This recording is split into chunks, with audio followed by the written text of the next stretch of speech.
Web অপটিক্সের part 2তে আমরা আলোচনা করব superposition principal of wave, interference of light wave, condition of interference, intensity,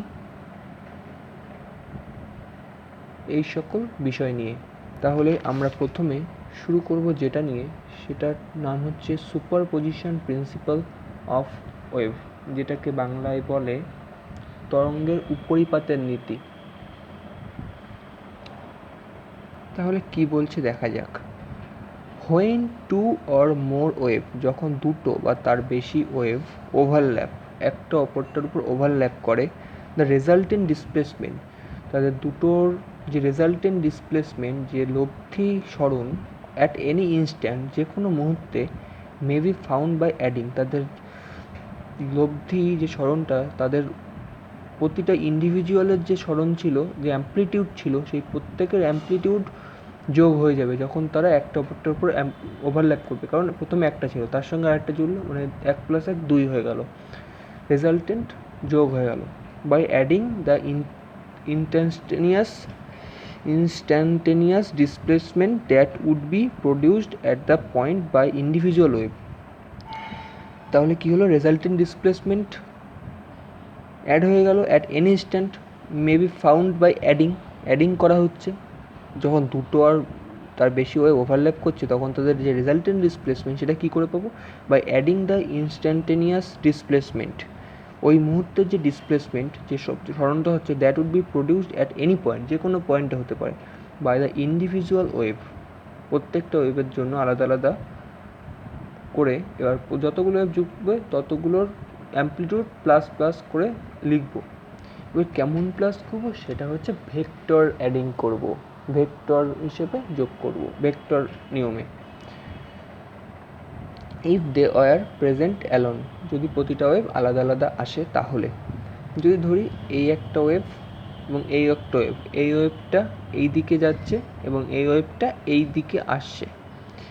এবার এই ওয়েভটা এইদিকে যাচ্ছে, এই ওয়েভটা একসময় দুটোর উপরে দুটো ওভারল্যাপ করবে, দুটো কাছাকাছি চলে একদম একটা একটার উপরে উঠে যাবে, কারণ দুটো এই দিকে আসছে হয়ে। এই দুটোর যে অ্যাম্প্লিটিউড, এই অ্যাম্প্লিটিউডটা ছিল এ, এই অ্যাম্প্লিটিউডটা ছিল এ। এবার কি হবে, এই দুটো যখন জুড়ে যাবে, তখন এদের এই অ্যাম্প্লিটিউডটা হয়ে যাবে 2a।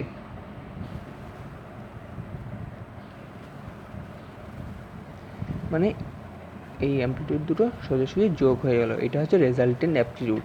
এই ঘটনাটাকে বলা হচ্ছে সুপার পজিশন, মানে একটা অপরটার উপর পজিশন নিচ্ছে, সুপার পজিশন বা উপরিপাত। কিসের? তরঙ্গের। Super position principal of wave এইটাই।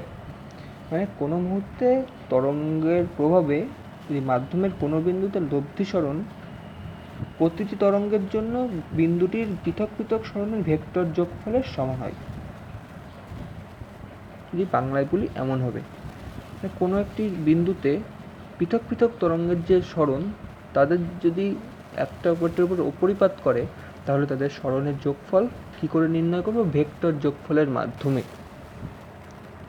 ওকে। এবার এই ইন্টারফারেন্স দু প্রকার, constructive interference and destructive interference. Constructive মানে গঠনমূলক, ডিস্ট্রাকটিভ মানে ধ্বংসমূলক। কনস্ট্রাকটিভ মানে কি, যদি দুটো ওয়েভ, এই একটা ওয়েভ আর এই একটা ওয়েভ, এই একটা ওয়েভ আর এই একটা ওয়েভ, এই ওয়েভটাও এইদিকে যাচ্ছে, এই ওয়েভটাও এইদিকে যাচ্ছে, এর ক্রেস্ট, উপরেরটাকে বলা হচ্ছে ক্রেস্ট আর নিচেরটাকে বলা হচ্ছে ট্রাফট, এবং এর ক্রেস্ট যদি একই অভিমুখে থাকে, দেখো এর ক্রেস্ট এই অভিমুখে, এর ক্রেস্ট এই অভিমুখে, তাহলে এদের এই ওয়েভটার যদি অ্যাম্প্লিটিউড এ ছিল, এর অ্যাম্প্লিটিউড এ ছিল, তাহলে এদের যে রেজাল্টেন্ট অ্যাম্প্লিটিউড, সেই রেজাল্টেন্ট অ্যাম্প্লিটিউডটা যোগ হয়ে যাবে। কী করে হয়ে? এই অ্যাম্প্লিটিউডটা এমন দেখাবে, মানে ওয়েভটা আকারে বড় হয়ে যাবে, ওয়েভটার অ্যাম্প্লিটিউড আকারে বড় হয়ে যাবে। এই অ্যাম্প্লিটিউডটা হয়ে গেল 2a, এর এ প্লাস এর এ যোগ হয়ে গেল। এটা হচ্ছে কনস্ট্রাকটিভ ইন্টারফারেন্স। এই ক্ষেত্রে ইন্টেন্সিটি, লাইটের ক্ষেত্রে ইন্টেন্সিটি বা তীব্রতা ম্যাক্সিমাম হবে। কি? আই ম্যাক্স হবে, ইন্টেন্সিটি ম্যাক্সিমাম হবে, সবচেয়ে তীব্রতর আলো দেখা যাবে। ডিস্ট্রাকটিভ ইন্টারফারেন্স, যদি একটা ওয়েভ এই দিকে যাচ্ছে আর একটা ওয়েভও হচ্ছে এই দিকে যাচ্ছে, বা এইদিকে আসছে, যে কোনো এর ক্রেস্ট আর এর ক্রেস্টের অভিমুখ যদি পরস্পরের সঙ্গে 180 ডিগ্রি কোণে থাকে, তাহলে আমরা বলতে পারি ওয়েভটা ডিস্ট্রাকটিভ ইন্টারফারেন্স করছে। কারণ এর ক্রেস্ট এদিকে, এর যে লব্ধি বের করি তাহলে লব্ধি 0, কারণ আমরা দেখেছিলাম এই দিকে যদি 5 নিউটন বল আর এই দিকে যদি 5 নিউটন বল ক্রিয়া করে তাহলে নেট বল 0। তেমন এই দিকে উপরের দিকে এ, নিচের দিকেও এ কাজ করছে, তাই না নেট যে অ্যাম্পলিটিউড সেটা এ নেট হচ্ছে 0। এটা হচ্ছে ডিস্ট্রাকটিভ ইন্টারফারেন্স। এই ক্ষেত্রে ইন্টেন্সিটি মিনিমাম হবে, আর যদি ভ্যালু সেম হয়ে যায় তাহলে মান 0 হয়ে যাবে। এক্ষেত্রে এই অঞ্চলটা অন্ধকারময় দেখাবে এবং এই অঞ্চলটা দেখাবে সবচেয়ে তীব্রতর। এবার আমরা একটু ইন্টারফারেন্সের যে বিষয়টা সেটা ভিজুয়ালাইজ করে নিই। তাহলে আমরা ইন্টারফারেন্সের জন্য বলেছিলাম দুটো পয়েন্ট সোর্স লাগবে, দুটো সোর্স লাগবে।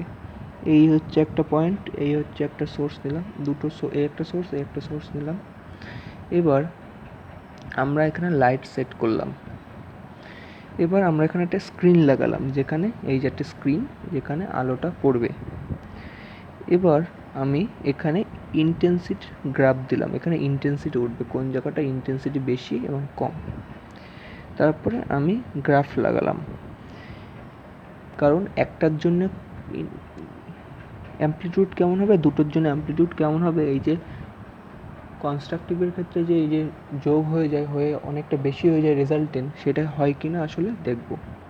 প্রথমে আমি একটা লাইট চালু করলাম, একটা ওয়েভ জেনারেট হচ্ছে। প্রথমে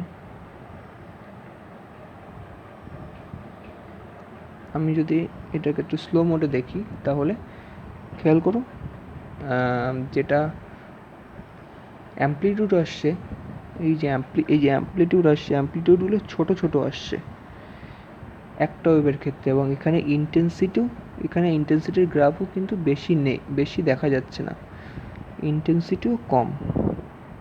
এইবার আমি যদি এই সোর্সটাকেও অন করি, এইবার দেখো তরঙ্গ দুটো যেমন ইন্টারফেয়ার করছে, একটা অপরটাকে উপরিপাত করছে, এদের অ্যামপ্লিটিউড ডবল হচ্ছে। এবার দেখা যাবে এই যে অ্যামপ্লিটিউডটা কিন্তু বেড়ে গেছে, দ্বিগুণ হয়ে গেছে। এই যে অ্যামপ্লিটিউডটা এখানে দ্বিগুণ হয়ে গেছে, দুটো যে জুড়ে গেল। এবং যদি আমরা স্ক্রিনের দিকে লক্ষ্য করি আর ইন্টেন্সিটির গ্রাফের দিকে তাকাই, তাহলে দেখবো আগের বার ছিল ইন্টেন্সিটি অনেক কম এখানে, কিন্তু এবার দেখছি ইন্টেন্সিটি অনেক বেশি, এখানে অনেক উজ্জ্বল হয়ে গেল, এখানে অনেক উজ্জ্বল। এবার এখানে যে light band, bright band, dark band, এইটার কনসেপ্ট পরে আসছে। এখানে শুধু আমরা দেখব যে ইন্টেন্সিটি কীভাবে বাড়ছে যখন আমরা লাইটে ইন্টারফারেন্স করাচ্ছি, এবং অ্যামপ্লিটিউড কী করে বাড়ছে, কারণ এক্ষেত্রে কনস্ট্রাকটিভ ইন্টারফারেন্স হচ্ছে, দুটো লাইট ওয়েভই একই দিকে যাচ্ছে এবং এদের এর ক্রেস্টও সমান, এবং ইন্টারফারেন্স করলে ওয়েভগুলোকে এমন দেখতে হয়। এবার যদি আমি একটা বন্ধ করে দিই তাহলে আবার দেখা যাবে এই যে অ্যামপ্লিটিউডটা আবার কমে গেছে, এবং আস্তে আস্তে এই স্ক্রিনের দিকে তাকাবো, এই ইন্টেন্সিটিটাও আস্তে আস্তে কমতে থাকবে,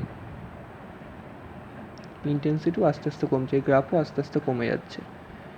তাহলে এইভাবে আমরা ইন্টারফারেন্সকে একটু ভিজুয়ালাইজ করার চেষ্টা করলাম। এরপরে আসে ইন্টারফারেন্স অফ লাইট ওয়েভের মধ্যে কন্ডিশন। কী কী কন্ডিশন মানতে হবে এই ইন্টারফারেন্স অফ লাইট এই শর্তকে পূরণ করার জন্য, কী করলে তরঙ্গের উপরিপাত হবে, কী না করলে তরঙ্গের উপরিপাত হবে না। কারণ আমরা যে কোনো দুটো তরঙ্গ যদি পরপর চালনা করি তাহলে তরঙ্গের উপরিপাত ঘটানো সম্ভব হবে না। তার জন্য ফার্স্ট কন্ডিশন কোহেরেন্ট সোর্স বা সুসংগত উৎস।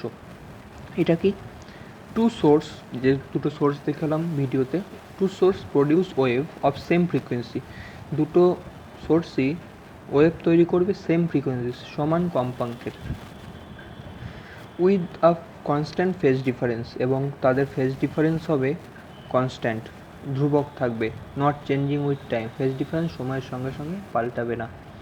কারণ আমি আগেই বলেছিলাম একটা ওয়েভ ফ্রন্টে সমস্ত ওয়েভলেটসগুলো সেম ফেজে থাকে, সুতরাং দুটো সোর্স যদি একই ফ্রিকোয়েন্সি যুক্ত হয় এবং তাদের যদি সেম কনস্ট্যান্ট ফেজ ডিফারেন্সে ওয়েভ প্রডিউস করে তাহলেই কোহেরেন্ট সোর্স হবে। তাহলে প্রথম ওয়েটটা ধরি y1 equal to a1 sine omega 1t minus kx, আর সেকেন্ডে ধরি a2 sine omega 2t minus kx plus phi. তাহলে ফেজ ডিফারেন্স ডেল্টা ফাই মানে কত? Phi two minus phi one, এটা যদি ফাই টু এটা ফাই ওয়ান হয়, তাহলে delta phi equal to omega two minus omega one t plus phi, এই kx কেটে যাবে। তাহলে omega two minus omega one এটা যদি আমি ভাঙাই, এইটার থেকে এটা যদি বিয়োগ করি, তাহলে omega two minus omega one into t plus phi equal to constant হবে। তাহলে এই ফাইটাও আমার এইটাও হচ্ছে কনস্ট্যান্ট। তাহলে এক্ষেত্রে omega two minus omega one into T এইটা কনস্ট্যান্ট, এইটাও তো কনস্ট্যান্ট। তাহলে ওমেগা টি যদি টি শূন্য হতে পারে না, সুতরাং এই যে পার্থক্যটা ওমেগা টু মাইনাস ওমেগা ওয়ানের যে পার্থক্যটা, এটা কনস্ট্যান্ট হতে হলে এই পার্থক্যটা সবসময় শূন্য হতে হবে। এই এখানে পার্থক্য থাকলে হবে না।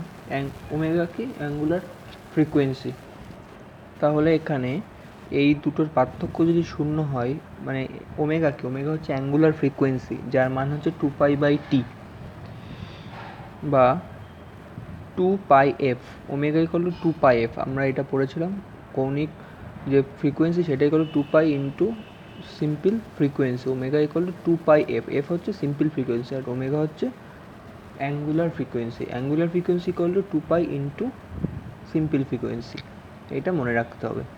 তাহলে omega minus omega one equal to zero, তাহলে omega two equal to omega one, সুতরাং 2πf1 ইকুয়াল টু 2πf2, 2π কাটা f1 ইকুয়াল টু f2। সুতরাং কোয়ারেন্ট সোর্সের জন্য সমান ফ্রিকোয়েন্সি রাখতে হবে। এবং মেন কথা হচ্ছে কনস্ট্যান্ট ফেজ ডিফারেন্স। প্রশ্ন আসতে পারে কোয়ারেন্ট সোর্স কী করলে হবে?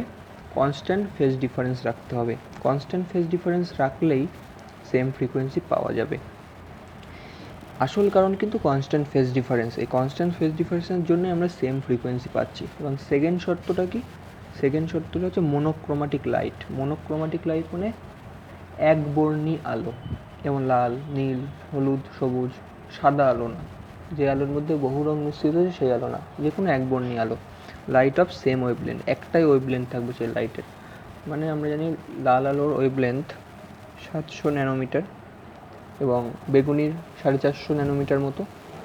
মানে এই 450 থেকে 750 বা 700 ন্যানোমিটারের মধ্যে ভিজিবল রিজিয়নে যে ওয়েভলেন্থ সেটা রাখতে হবে।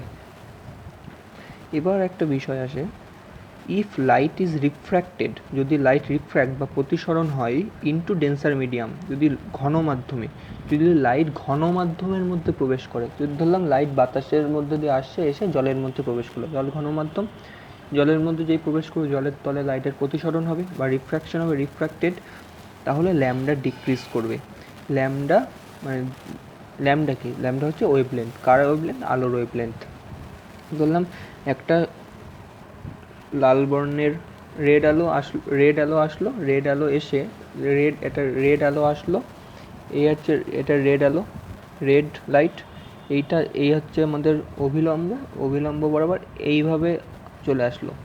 কারণ লঘু থেকে ঘনর দিকে যখন আসে তখন কি হয়? তখন অভিলম্বের দিকে বেঁকে যায়, আর ঘন থেকে যখন লঘুর দিকে যায় তখন অভিলম্ব থেকে দূরে সরে যায়।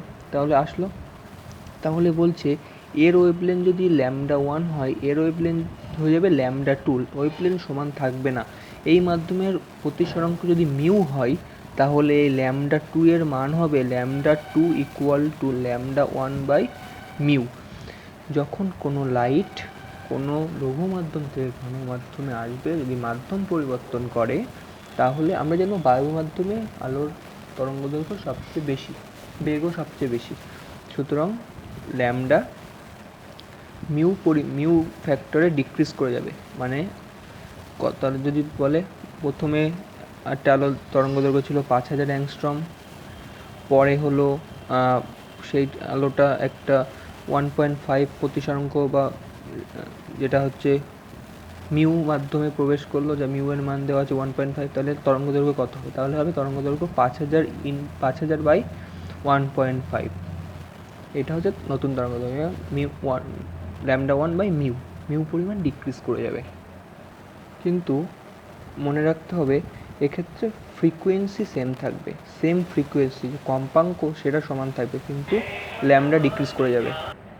এবার আমরা যদি দেখি একটা ওয়েভের equation y equal to a sine omega t minus K x, এক্ষেত্রে যে ইন্টেন্সিটি বা প্রাবল্য হবে কোনো ওয়েভের, সেই ইন্টেন্সিটি বা প্রাবল্য তার অ্যামপ্লিটিউড এ এর সঙ্গে, অ্যামপ্লিটিউড এ এর স্কোয়ারের সঙ্গে সমানুপাতিক, I directly proportional to A square. তাহলে I equal to K A square, এইটা হচ্ছে একটা ইম্পর্টেন্ট ফর্মুলা, এইটা আমরা মনে রাখবো, I equal to K A square. এবার ধরি একটা ওয়েভের যে অ্যামপ্লিটিউড সেটা হচ্ছে এ ওয়ান আর একটা ওয়েভের অ্যামপ্লিটিউড হচ্ছে এ টু। এদের দুজনের, এই দুটো ওয়েভের মধ্যে ফেজ ডিফারেন্স ডেল্টা ফাই। তাহলে যে এদের যে নেট অ্যামপ্লিটিউড পাবো, নেট অ্যামপ্লিটিউড যদি আমি এ ধরি, এ নেট ইকুয়াল টু হবে A one square plus A two square plus two A one A two cos delta phi. এটা ভেক্টরের সমীকরণ সূত্র অনুসারে আমরা জানি। তাহলে হচ্ছে এইটা যদি স্কোয়ার করি তাহলে এই টোটালটা রুট হবে, ঠিক আছে। A net equal to root over A one square plus A two square plus two A one A two cos delta phi. এবার আমরা এই আই মানে কী পেলাম, কে এ স্কোয়ার। আমি তাহলে এই সমীকরণে যদি আমি এইখান থেকে যদি আমি এই স্কোয়ারটাকে তুলে দিই, তাহলে এই পাশে হচ্ছে A square equal to A one square plus A two square plus two A one A two cos delta phi. Delta phi কি? ডেল্টা ফাই হচ্ছে ফেজ ডিফারেন্স, দুটো ওয়েভের মধ্যে ফেজ ডিফারেন্স। তাহলে সব উভয় পাশেই আমি কে দিয়ে গুণ করে দিই, তাহলে কে এ স্কোয়ার প্লাস কে এ ওয়ান স্কোয়ার প্লাস কে a two square plus two A one A two K cos delta phi. তাহলে কে এ স্কোয়ার মানে কত? আই নেট, এটা হচ্ছে আই রেজাল্টেন্ট। প্রতিটা ওয়েভের যদি আমি ধরি, প্রতিটা ওয়েভের ইন্টেন্সিটি আই ওয়ান ছিল, আই টু ছিল। তাহলে একটা ওয়েভের ইন্টেন্সিটি ছিল আই ওয়ান আর একটা ছিল আই টু। তাহলে কী হবে?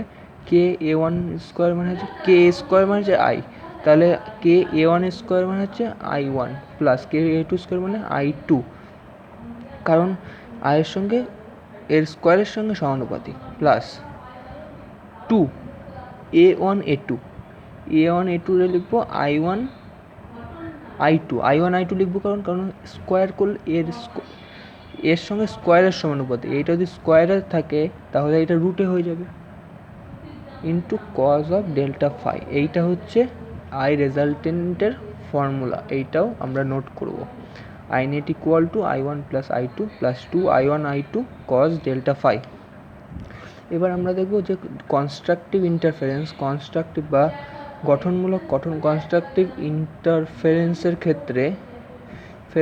ক্ষেত্রে যে ডেল্টা ফাইয়ের মান হয় 0 ডিগ্রি।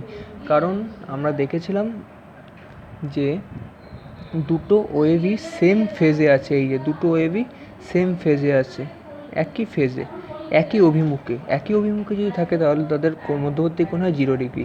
তাহলে কস জিরোর মান কত? কস জিরোর মান হচ্ছে 1। তাহলে এক্ষেত্রে কনস্ট্রাকটিভ ইন্টারফারেন্সের ক্ষেত্রে I net equal to I max, কারণ কস থিটার সর্বোচ্চ মান 1 হতে পারে, তো কস থিটার সর্বোচ্চ মান 1 হয় কস জিরোতে, তাহলে এই মানটা সর্বোচ্চ হবে। এই মানটা যদি 1 হয় তাহলে এটা সর্বোচ্চ হবে। তাহলে I max equal to I one plus I two plus two I one I two, এটা রুট। তাহলে এইটাকে এইভাবে লেখা যেতে পারে root over I one plus root over I two তার হোল স্কোয়ার। তাহলে এটা হচ্ছে আই ম্যাক্সের ফর্মুলা। কোনো প্রশ্ন যদি বলা হয় আই ম্যাক্স, তাহলে আমরা এই ফর্মুলা বের করবো। প্রথম ওয়েভটার ইন্টেন্সিটি তার রুট প্লাস সেকেন্ডের রুট তার হোল স্কোয়ার, এটাও নোট করবো। আবার যে ডিস্ট্রাকটিভের ক্ষেত্রে যদি বলি, ডিস্ট্রাকটিভ ইন্টারফারেন্সের ক্ষেত্রে যদি বলি, তাহলে যে ডেল্টা ফাই হয় সেটা হয় হচ্ছে পাই, ফেজ ডিফারেন্স হচ্ছে পাই।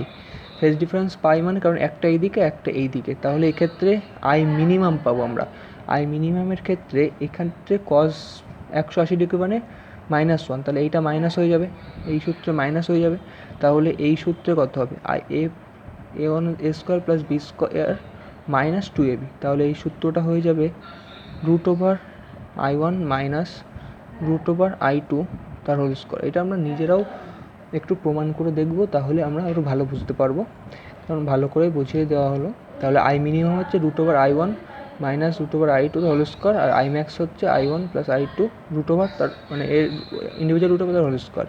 তাহলে এই ভিডিওটা এই অবধি শেষ করি।